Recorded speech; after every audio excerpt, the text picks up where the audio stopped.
Good morning everybody. आज मैं maths की क्लास लेकर आया हूँ फर्स्ट क्लास के लिए। आपका जो टॉपिक चल रहा था सेट्स, मुझे उम्मीद होगी कि आपने सेट्स की जो मैंने आपको सारी वीडियोस दी थी वो आपने सब कुछ ध्यानपूर्वक देख ली होगी। अगर आपने ये सभी वीडियोस देख ली है तो आज मैं समुच्चय चैप्टर की पहली एक्सरसाइज एनसीईआरटी बेस्ड पहली एक्सरसाइज के कुछ क्वेश्चन आपके सामने सोल्व करूंगा। तो आपको इन क्वेश्चन को सोल्व और समझने से पहले आपको जो मैंने पिछली क्लासेस की जो वीडियोस दी है उन्हें जरूर देख लीजिए। उन्हें अगर आप ध्यानपूर्वक समझ लेंगे और एक एक चीज को नोट कर लेंगे तो इन क्वेश्चनों को समझने में आपको बहुत आसानी होगी। तो इस क्लास को देखने से पहले आपको पिछली जो 3 वीडियोस दी थी मैंने उसे ध्यानपूर्वक समझ लेना है और उसके बाद ये वाली वीडियोस देखनी है। आप हर क्वेश्चन को बहुत ध्यान से समझ लेंगे, आसानी से समझ लेंगे, कोई प्रॉब्लम नहीं आएगी। तो आज की एक्सरसाइज 1.1 के कुछ क्वेश्चन मैंने बोर्ड पे लिख रखे हैं। इन क्वेश्चन का मैं आपको समझाता हूँ, जरा ध्यानपूर्वक समझेंगे। फर्स्ट क्वेश्चन है इसका एक्सरसाइज 1.1 सेट्स चैप्टर की। पहला क्वेश्चन इसमें क्या करना है, पहले क्वेश्चन को अगर आप पढ़ोगे आपके पास बुक होगी, उसमें हमें क्या करना है, हमें ये बताना है कि कौन कौन से समुच्चय है। अगर वे समुच्चय है तो किस कारण से, उनका औचित्य भी बताना है। तो फर्स्ट क्वेश्चन में आप पढ़ लोगे, लैंग्वेज में बोल रखा है उसने कि बताइए निम्नलिखित में से कौन कौन से समुच्चय है और इनका कारण भी बताना है, इनका औचित्य भी बताना है। तो उसके कुछ पार्ट्स मैंने आपके सामने लिखे हैं पहले क्वेश्चन के।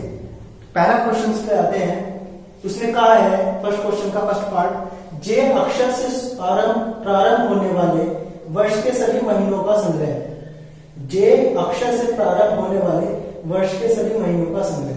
तो इन क्वेश्चनों में सबसे पहले ये बात पता लगानी है कि क्या हम जो उसने दिया है इस तरह का कोई समुच्चय बना सकते हैं या नहीं। जो मैं बोल रहा हूं उसे ध्यान से समझिए।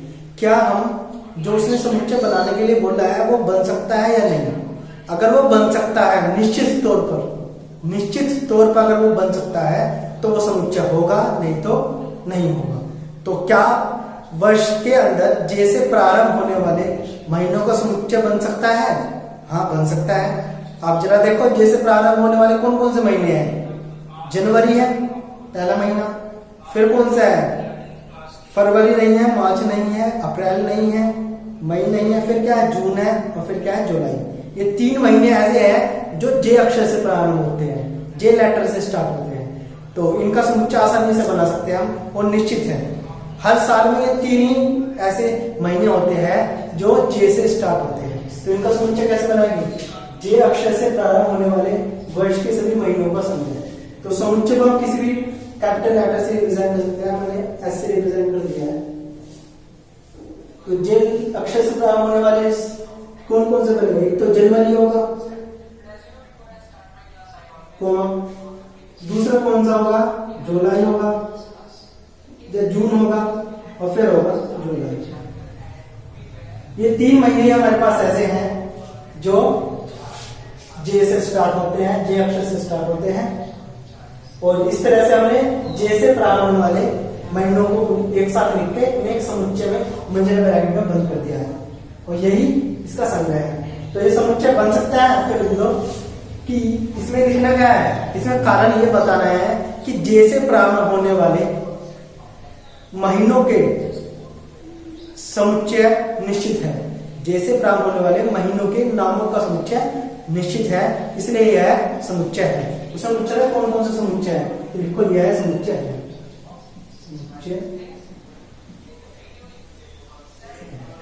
क्यों है समुच्चय, क्योंकि ये संभव है, इसे हम निश्चित तौर पर बना सकते हैं। ये हर व्यक्ति के आधार पर बदलने का नहीं, ये सबके लिए फिक्स है कि जे से प्रारंभ होने वाले जो महीने हैं वे कौन कौन सा, उनके नाम होंगे जनवरी, जून और जुलाई, तो सबके हिसाब से यही होगी। तो ये निश्चित है, इसलिए यह समुच्चय है। अगला क्वेश्चन इसका क्या है, भारत के 10 सबसे अधिक प्रतिभाशाली लेखकों का संग्रह।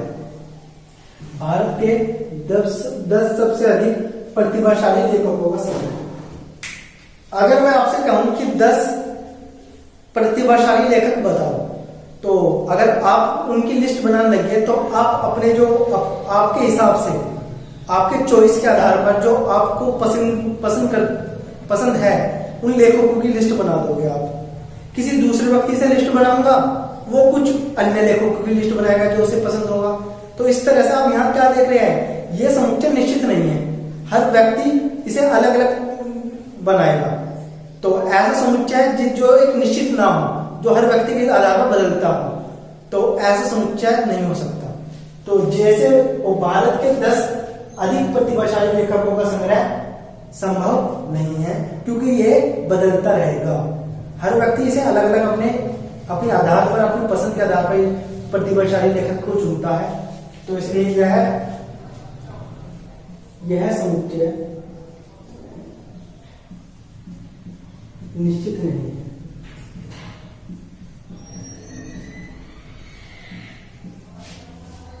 मतलब लेखकों का संग्रह बनाना एक निश्चित संग्रह नहीं बन सकता, लेखकों का एक निश्चित संग्रह नहीं बन सकता। इसीलिए यह समुच्चय नहीं है, निश्चित संग्रह नहीं बनेगा। अब इसका तीसरा पार्ट है विश्व के सर्वश्रेष्ठ 11 बल्लेबाजों का संग्रह। विश्व के सर्वश्रेष्ठ 11 बल्लेबाजों का संग्रह। तो विश्व के 11 बल्लेबाज, अगर मैं आप किसी स्टूडेंट से बोलूं कि अपने 11 जो बल्लेबाजों की लिस्ट बनाओ, तो वो अपने हिसाब से 11 बल्लेबाज की लिस्ट बना देगा। किसी दूसरे स्टूडेंट से लिस्ट बनाने के लिए बोलूंगा तो वो अपने हिसाब से उस लिस्ट में अलग अलग खिलाड़ी रखेगा। तो क्या सबकी लिस्ट सेम होगी? अगर मैं 10 स्टूडेंट्स को विश्व के बेहतरीन सर्वश्रेष्ठ बल्लेबाजों का संग्रह बनाने के लिए कहूं, 11 बल्लेबाजों की लिस्ट बनाने के लिए कहूं, तो हर स्टूडेंट्स अलग अलग लिस्ट बनाएगा, अपने अपने पसंद के खिलाड़ी उस लिस्ट में रखेगा वो, जो उसे उसके हिसाब से प्रतिभाशाली है। तो क्या ये लिस्ट निश्चित होगी? सबके एक जैसी होगी सबके लिए? नहीं होगी। तो ये जो संग्रह है, ये खिलाड़ियों का, ये निश्चित नहीं होगा, इसलिए ये समुच्चय नहीं है। तो तुम्हें यही चेक करना है कि जो समुच्चय बन रहा है क्या वो निश्चित तौर पर बनेगा या नहीं बनेगा। तो इसका आंसर भी यही होगा कि यह संग्रह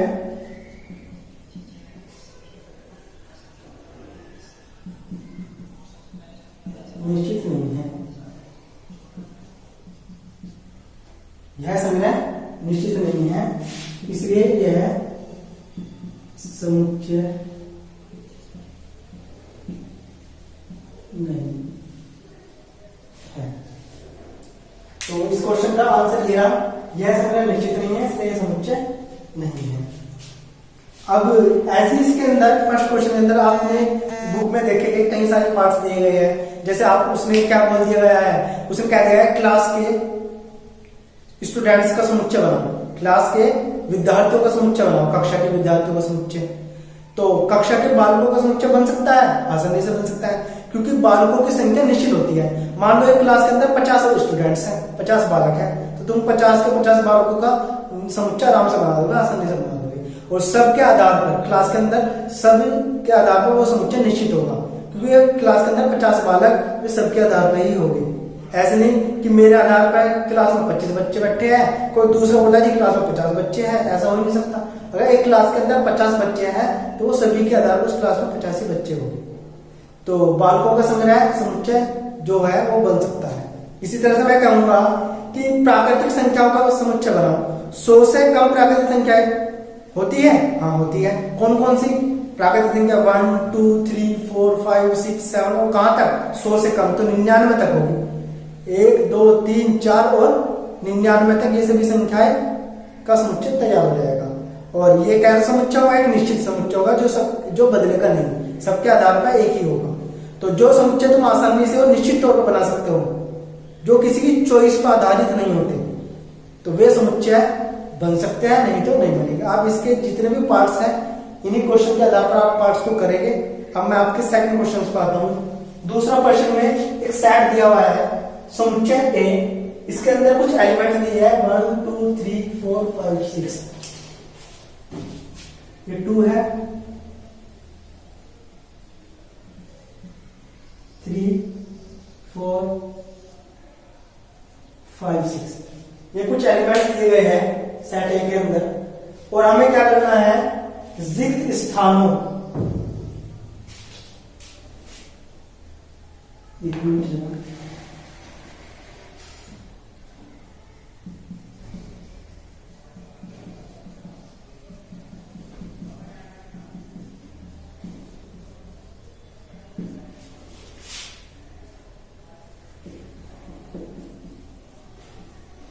क्वेश्चन क्या है दूसरा, समुच्चय ए जिसके अंदर 1 2 3 4 5 6 अवयव है, रिक्त स्थानों में उपयुक्त प्रतीक या तो ये वाला बनना है या ये वाला। ये कुछ नीचे क्वेश्चन दिए है हमने, समुच्चय दे रखा है और बताना है कि इस रिक्त स्थान में या तो ये वाला बनना है या ये वाला, कौन सा आएगा। तो सबसे पहला क्वेश्चन है 5 और ए, 5 दे रखा है और बीच में खाली स्थान है, तो इनमें से कौन सा चिन्ह आएगा। तो जैसे मैंने आपने पिछले क्लास में इस चिन्ह का मतलब बताया था, इसका मतलब क्या होता है, इस चिन्ह का मतलब होता है उपस्थित,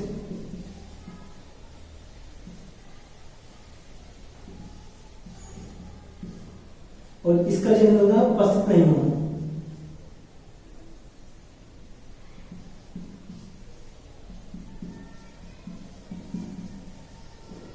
ये पहला मैंने आपको बता दिया पिछली वीडियो से। तो इस चिन्ह का मतलब है उपस्थित होना, बिलोंग्स टू, और इसका मतलब है उपस्थित नहीं होना, डज नॉट बिलोंग्स टू। तो अगर कोई एलिमेंट जैसे 5 है, पहला क्वेश्चन का अगर मैं आऊं 5 सेट ए के अंदर है, तो 1 2 3 4 5 है, तो 5 जो है वो सेट ए के अंदर मौजूद है, तो हम कहेंगे उपस्थित है, तो इसमें हम लगाएंगे ये वाला चिन्ह बिलोंग्स टू। 5 उपस्थित है ए में, बिलोंग्स टू ए। अगला क्वेश्चन इसका क्या है, 8 दे रखा है और पूछा है कि ये ए में है या नहीं, तो क्या 8 ए में है, नहीं है, केवल 6 तक ही दे रखे हैं।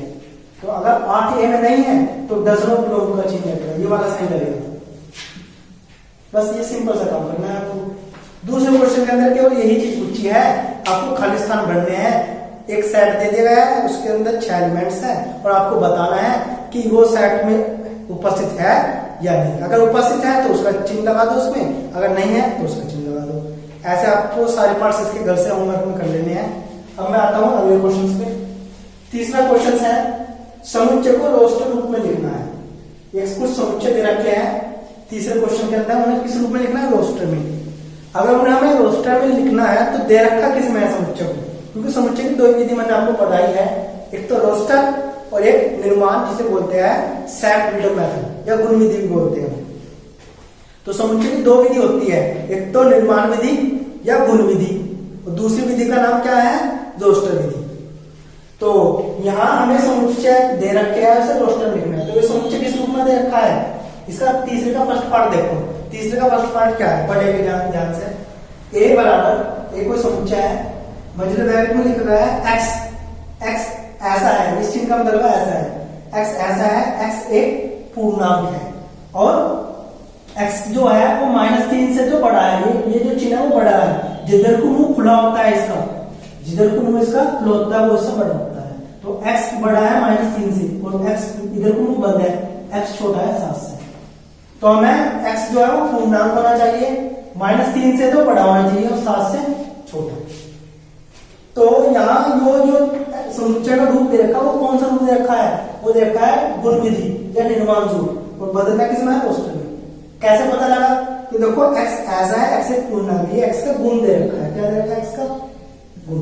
और जिस समुच्चय के अंदर भाषा के रूप में गुण लिख के देगा, समझ लो वो किस रूप में दिया गया है, वो समुच्चय गुण विधि से दिया गया है या निर्माण विधि से दिया गया है। बुक के अंदर निर्माण विधि लिखा मिलेगा आपको, और हमें इसे किसमें बदलना है, रोस्टर में। तो रोस्टर में कैसे बदलते हैं, रोस्टर विधि में हम समुच्चय को कोमा लगा के उसके अवयवों को लिखते हैं।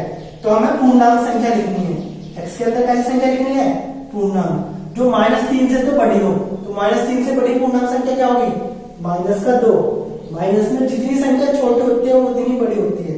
फिर और बड़ी -1, और बड़ी 0, फिर 1, फिर 2, 3, कहां से लिखनी है, 7 से छोटी तक, 4, 5, 6। ये इसका रोस्टर रूप है। तो किसी समुच्चय को रोस्टर रूप में किस तरह से लिखते हैं, उस समुच्चय में कुछ अवयव को कोमा लगा के लिखा जाता है। तो उसने कहा था एक्स एक पूर्णांक है, पूर्णांक संख्या ले ली हमने, और कहां से शुरू करनी है, -3 से बड़ी, तो -2 से शुरू करी, कहां तक 7 से छोटी लेनी है तो 6 तक लेनी, 7 से छोटी 6 है, तो -2 -1 0 1 2 3 4 5 6 ये रोस्टर में लिख देगा। अब इसका सेकंड पार्ट, थर्ड पार्ट है, सेकंड आप खुद करेंगे इस तरह से। थर्ड पार्ट में क्या कहा है, x1 पूर्ण, x ऐसा है, x2 अंकों की ऐसी प्राकृतिक संख्या लिखनी है, प्राकृतिक क्या दो, प्राकृतिक क्या दो, नेचुरल नंबर, जिसके अंकों का योगफल 8 है। तो ये गुण दे रखा है x का कि x क्या है, x 2 अंकों की संख्या लिखनी है जिसमें 2 अंक होते हो, उन अंकों को जोड़ के कितना है 8, तो हमें इसे रोस्टर रूप में लिखना है। तो रोस्टर में क्या लिखेंगे हम, सी सेट को लिखेंगे, पहली एक ऐसी संख्या बताओ जिनका अंकों का योग 7 हो, तो मैं 1 से शुरू करता हूँ, 17 एक ऐसी संख्या है जो 2 अंकों से मिलकर बनी है, 1 और 7 से, और इन्हें जोड़ के कितना आएगा, अंकों का योगफल कितना आना चाहिए 8। ऐसी फिर दूसरी संख्या 2 और 6 26, इनका अंकों का योग जोड़ो तो 2 और 6 8। फिर 3 के ले लो, 3 के साथ कौन से लेना पड़ेगा 5, तो जब तो 8 आएगा। फिर 4 के साथ 4 ही लेना पड़ेगा, फिर 5 के साथ 3 लेना पड़ेगा, फिर 6 के साथ 2 लेना पड़ेगा, 7 के साथ 1 और 8 के साथ 0। तो जो मैंने आपके सामने कोमा लगा कर संख्या लिखी है वे ऐसी संख्याएं हैं 2 अंकों की जिनके अंकों को योगफल 8 होगा, चेक कर लीजिए। अब ऐसी इसका चौथा पार्ट है, एक समुच्चय दे रखा है ई, क्या समुच्चय है, ट्रिग्नोमेट्री, TRIGONOMETRY, शब्द के सभी अक्षरों का समुच्चय बनाना है। ट्रिग्नोमेट्रिक शब्द के अंदर जितने भी अक्षर आ रहे हैं उनका समुच्चय तैयार करना है, तो समुच्चय को ई से प्रदर्शित कर रखते हैं, तो रोस्टर रूप में बनाना है। तो कैसे बनाएंगे, ट्रिग्नोमेट्री एक तो टी लिख लो, अक्षरों का समुच्चय, पहला लेटर लिख लिया टी, कोमा, फिर उसके बाद आर, रोस्टर में कोमा लगा लगा के लिखते हैं। ये मंजिला ब्रैकेट जरूर लगाना होता है, छोटा ब्रैकेट मत लगाइए। फिर आई, फिर जी, फिर ओ, फिर एन, फिर ओ। मैंने आपको एक रूल बताया था कि समुच्चय के अंदर कोई होगा दोबारा रिपीट नहीं होना चाहिए, एक बार वो आ गया तो इस वाले को दोबारा नहीं लिखना। एम नहीं आया, एम लिख लेते हैं, ई भी नहीं आया, ई लिख लेते हैं, टी आ गया है, आर भी आ गया है, पर वाई नहीं आया। तो ये मैंने जो अक्षरों का समुच्चय बनाया है, ये ट्रिग्नोमेट्री के समुच्चय बनाया है रोस्टर रूप में। इसमें वे अवयव मैंने नहीं लिए जो बार बार आ रहे थे, केवल एक एक बार लेना है। तो इस तरह से हमने क्या काम करा, गुण विधि से या निर्माण रूप में दे रखा था, कोमा लगा के रोस्टर में बदला, समुच्चय को रोस्टर रूप में लिखे जो गुण में दिए थे।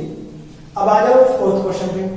फोर्थ क्वेश्चन क्या है, समुच्चय को निर्माण या गुण रूप में लिखना है। किसमें लिखना है, निर्माण विधि से, मतलब दे रखे किसमें है, रोस्टर में दे रखा है, देखो कोमा लगा के दे रखा है। तो यो कौन सा रूप है, रोस्टर, पहचान कर लो। जहां भी समुच्चय को कोमा लगा के दे रखा हो ना, 3, 6, 9, 12, तो वो रोस्टर है। लिखना किसमें है, निर्माण में। तो निर्माण में कैसे लिखते हैं, हम इसे कोई सेट मान लेते हैं 8, तो कैसे लिखेंगे, ये उनका गुण पहचान कर लो, गुण क्या है। तो ये सारी जो संख्या है 3 से मल्टीप्लाई है। यदि मैं 3 में 1 से गुना करूंगा तो कितना आएगा, 3 में 2 से गुना करूंगा 6, 3 में 3 से गुना करूंगा 9, 3 में 4 से गुना करूंगा 12, बस उसके बाद ये दे रखे इसमें। तो मतलब इसमें 3 में कहां तक गुना कर रखी, 4 तक। तो हम क्या लिखेंगे, यदि मैं 3 में मैं लिखूंगा x ऐसा है, x बराबर है 3n, n क्या है, n वो नंबर से जिससे गुना करी जा रही है, वो कहां तक करी जा रही है, 1 से शुरू हो रही है, 4 तक कर रही है। तो जहां जो n है वो या तो 1 के बराबर है, ये 1 से बड़ा है, और 4 के बराबर 4 से छोटा है। ये लिखा गया है निर्माण रूप में, कौन से रूप में, निर्माण या गुण रूप में। तो इसका गुण क्या है, इसमें 3 की संख्या रखी है, 3 का गुणज रोस्ट रूप में। तो क्या काम करा हमने, 3 में 1 से गुना करी 3, 2 से गुना करके 6, 3 से गुना करके 3, 4 से गुना करके 12 तक दे रखे थे। तो हमने 3 के n से गुना करी, n कहा है, n 1 से शुरू होकर 4 तक ही रहेगा। इसी तरह से नीचे वाला समुच्चय देखो, इसे भी हमें निर्माण रूप में लिखना है। ये इसका सेकंड पार्ट है। तो इसे कुछ भी मान लो, गुण पता लगाओ इसका, गुण क्या है, क्योंकि गुण एवं निर्माण बात एक ही है। 2, 4, 6, अगली कौन सी होगी 8, फिर 10, फिर 12। तो कौन सी संख्या है तुमने पहचान कर ली होगी, ये सब सम संख्या है। और सम संख्या का समुच्चय है, तो बस लिख लो तुम क्या लिखोगे, x ऐसा है, x एक सम संख्या का समुच्चय है,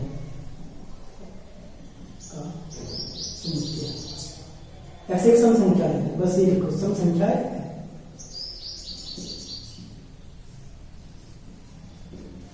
x ऐसा है, x एक सम संख्या है।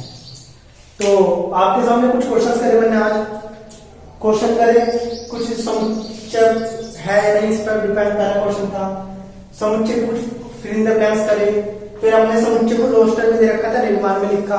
इसी तरह से अगले क्वेश्चन में हमें निर्माण में दिया था, निर्माण में बदलना था, रोस्टर में दिया था। तो इस तरह से कुछ पार्ट्स करे, आपको हर पार्ट को ध्यान से समझना है, वीडियो को पॉज करके एक चीज को नोट कर लेना है, और इस एक्सरसाइज के जितने भी क्वेश्चन हैं उन्हें घर से होमवर्क में करके देखना है। जो डाउट्स होगी वो ग्रुप में भेज देना है। थैंक यू, आज की क्लास यहीं खत्म करते हैं।